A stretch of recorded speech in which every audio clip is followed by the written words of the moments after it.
आज आपण बनवणार आहे मेंदूवडा रेसिपी। 2 कप मी उडीद डाळ घेतली, थोडेसे तांदूळ टाकले त्याच्यात आणि ती चांगल्यापैकी धुवून घ्यायची। जेवढे धुणार तेवढे त्या डाळीचा वास येणार नाही आणि खायला पण टेस्टी लागणार। हे मी खूप 4-5 पाण्याने धुतली डाळ। नंतर 1 तांब्या पाणी टाकून रात्रभर भिजू द्यायची 8 तासासाठी।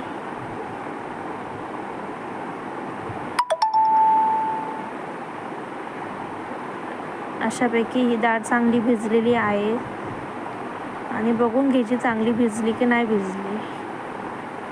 त्याच्यानंतर मिक्सरच्या भांड्यात मी 2 चम्मच डाळ घेतली, त्याच्यात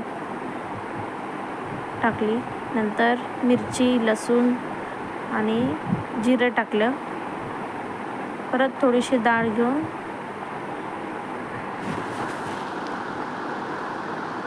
चांगली मीडियममध्ये वाटून घ्यायची। जास्त जाड पण नाही, जास्त पातळ पण नाही, न पाणी टाकता वाटून घ्यायचं।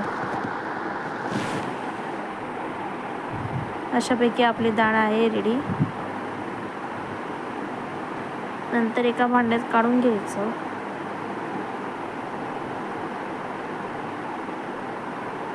त्याच्यामध्ये कढीपत्ता, कोथिंबीर बारीक चिरून टाकली। नंतर चवीनुसार मीठ घेतलं आणि हे चांगलं मिक्स करून घ्यायचं। जेवढं फेटणार आपण तेवढा वडा चांगला सॉफ्ट आणि क्रिस्पी होणार। हे साधारण 2 ते 3 मिनिटे चांगलं फेटून घ्यायचं। जेवढं फेटणार तेवढा छान होणार वडा। नंतर थोडंसं पाण्यात टाकून बघायचं, वरती आलं की समजायचं पीठ चांगल्यापैकी झालं। त्याच्यानंतर तेल तापवायला ठेवून मी वडा बनवते पळीच्या साहाय्याने।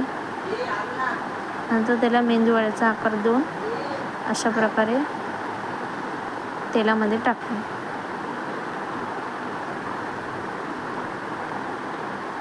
असे मी 2 नाही तर 3 वडे टाकून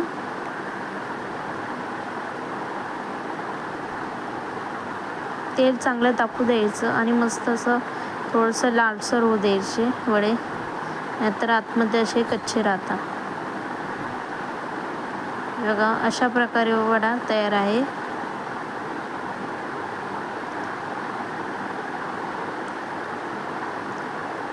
हे झाले आपले मेंदूवडे तयार।